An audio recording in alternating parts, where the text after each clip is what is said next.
দর্শক, নির্বাচন কমিশনে আছেন সহকর্মী ওমর ফারুক। ওমর, দ্বিতীয় দিনের মতো নির্বাচন কমিশন ঘেরাও কর্মসূচি নিয়ে কি বলছেন ছাত্রদলের নেতারা? আমরা সকাল থেকে লক্ষ্য করেছি ছাত্রদলের নেতাকর্মীরা কিন্তু আজকে দ্বিতীয় দিনের মতো এই নির্বাচন কমিশনের সামনে অবস্থান কর্মসূচি পালন করেছে। এখানে আমরা সকালে থেকে দেখেছি যে আসলে ঢাকা এবং তার আশপাশ থেকে বিভিন্ন ছাত্রদলের বিভিন্ন পর্যায়ের যারা আছেন কেন্দ্রীয় নেতাকর্মীরাও কিন্তু এখানে অবস্থান কর্মসূচি পালন করছেন এবং তারা যে অভিযুক্ত করছেন যে সাম্প্রতিক সময়ে প্রবাসীদের ভোটদানের জন্য যে পোস্টাল ব্যালটের ব্যবস্থা করেছে নির্বাচন কমিশন, সেখানে যে তাদের দলীয় প্রতীককে আসলে যেটি দেখানো হয়েছে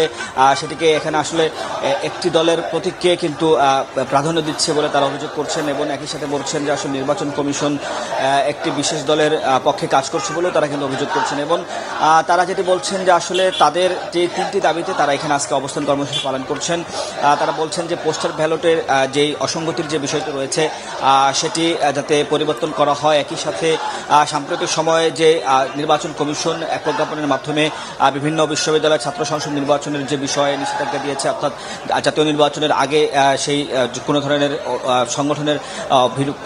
সংগঠনের নির্বাচন হতে পারবে না, সেই বিষয়টি নিয়েও কিন্তু আসলে এখানে যারা আছেন তারা বলছেন যে এটিও কিন্তু তারা বলছেন নির্দিষ্ট কোনো দলের প্রভাবে তারা এটি করছেন এবং তারা যে দাবিটি করছেন যাতে সাকসু নির্বাচন অর্থাৎ শাহজালাল বিজ্ঞান প্রযুক্তি ছাত্র সংসদ নির্বাচন সেটি যাতে বহাল রাখা হয় এবং তারা বলছেন যে নির্বাচন কমিশন যাতে নিরপেক্ষ ভূমিকা পালন করে সেই দিকেও কিন্তু তারা জোর দিচ্ছেন এবং বলছেন যে তাদের যে দাবি সেই দাবি না মানা পর্যন্ত তারা কিন্তু এখানে অবস্থান কর্মসূচি পালন করবেন। আমরা দেখেছি গতকালকে সারাদিন কিন্তু তারা এখানে অবস্থান কর্মসূচি পালন করেছেন এবং আজকে সেই সকাল 11টা থেকে এখন প্রায় 4টা বিকেল হলো,